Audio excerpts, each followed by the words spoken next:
ఈరోజు మా అమ్మ రాగి సంగటి చేసింది. ఎలా చేసుకోవాలో చూద్దాం. ముందుగా ఒక గిన్నెలో ఒక గ్లాసు నూకలు వేసుకొని శుభ్రంగా కడుక్కొని 6 గ్లాసుల దాకా నీళ్లు పోసుకోవాలి.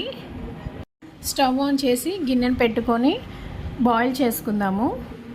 అదిగోండి, ఈ విధంగా బాయిల్ అయిన తర్వాత రాగి పిండిని హాఫ్ గ్లాస్ కంటే తక్కువగా రాగి పిండిని ఒక గ్లాస్ నీళ్ళలో కలుపుకుంటూ పోసుకోవాలి. లేకపోతే ఉండలు కట్టేస్తాయండి. చూడండి, ఈ విధంగా పోసుకుంటే సరిపోతుంది. ఉప్పు కూడా వేసుకున్నాము ఈ టైంలోనే. తర్వాత బబుల్స్ ఎప్పుడైతే ఆగుతాయో అప్పుడు ఉడికిపోయినట్టండి. చూడండి, బబుల్స్ ఏం లేవు కదా. మా అమ్మ ఒక చిన్న టిప్ చెప్తుంది. తడి చేతితోటి అలా అద్దితే అంటకుండా ఉంటే బాగా ఉడికిపోయినట్టంట. నెయ్యి కూడా వేసుకొని ఒక ప్లేట్లో సర్వ్ చేసుకోవడమే.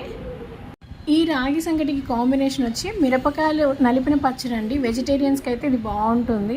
మరిన్ని వీడియోస్ కోసం నా ఛానల్